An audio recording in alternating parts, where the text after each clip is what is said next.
Hi friends, మనం సింపుల్గా టమాటా రసాన్ని మరింత టేస్టీగా చేసుకునే ప్రాసెస్ అనేది ఈ వీడియోలో చూడబోతున్నాము. తప్పకుండా స్కిప్ చేయకుండా చూడండి. ఈ రసం అనేది మనకి ఇడ్లీ, దోశ, వడ, అదేవిధంగా అన్నంలోకి కూడా చాలా బాగుంటుంది. చాలామంది ఇంట్లో ప్రతిరోజు రసం చేసుకునే అలవాటు ఉంటుంది. ఈ విధంగా చేయండి, చాలా ఇష్టంగా తింటారు మీ ఇంట్లో వాళ్ళు కూడా. దీనిగా పావు కప్పు కందిపప్పుని 2 గంటల పాటు నానబెట్టుకుని శుభ్రంగా కడిగేసుకుని కుక్కర్లో వేసేసుకొని ఒక గ్లాస్ వాటర్ పోసుకొని 5-6 విజిల్ వచ్చేంత వరకు పప్పుని మెత్తగా ఉడికించుకొని పక్కన ఉంచుకోవాలి. ఇప్పుడు రసం రెడీ చేసుకోవడానికి స్టవ్ పైన గిన్నెను పెట్టి 2 టేబుల్ స్పూన్ల ఆయిల్ హీట్ అయిన తర్వాత పొట్టు మినపప్పుని 1 టేబుల్ స్పూన్ వేసి దూరగా వేగిన తర్వాత ఒక పావు టేబుల్ స్పూన్ మెంతులు వేసుకోవాలి.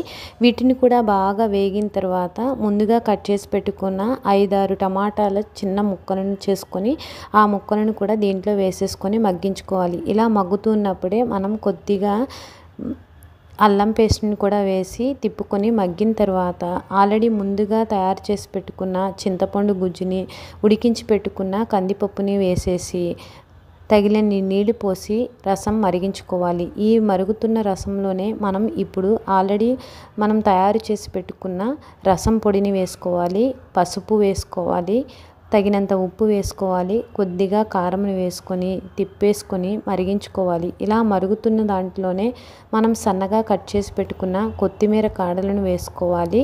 అదేవిధంగా తురిమి పెట్టుకున్న పచ్చి కొబ్బరి తురుమును కూడా వేసుకొని బాగా మరిగించుకోవాలి. ఇలా మరుగుతూ ఉన్నప్పుడే మనం ఒక చిన్న ముక్క బెల్లాన్ని కూడా యాడ్ చేసుకోవాలి. ఇలా వేయటం వలన అనేది రసానికి మంచి టేస్ట్ అనేది వస్తుందన్నమాట బెల్లం వేస్తే. ఇప్పుడు మనం పోపునైతే రెడీ చేసుకుందాము. ఈ రసం అనేది 5-6 పొంగులు అయితే రావాలి.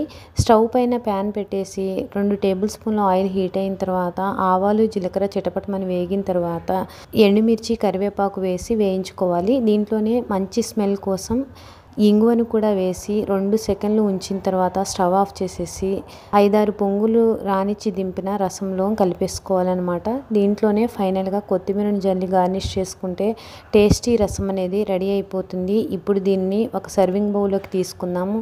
పల్చగా అండ్ టేస్టీగా ఉండి ఈ టమాటా రసం చాలా బాగుంటుంది అనమాట. మీరు కూడా మీ ఇంట్లో ఒకసారి ట్రై చేసి చూడండి. నచ్చితే అదేవిధంగా ఫాలో అవ్వండి. మీ ఫ్రెండ్స్కి, రిలేటివ్స్ కూడా ఈ వీడియోని షేర్ చేయండి. Thanks for watching. Thank you all. Please subscribe to my channel.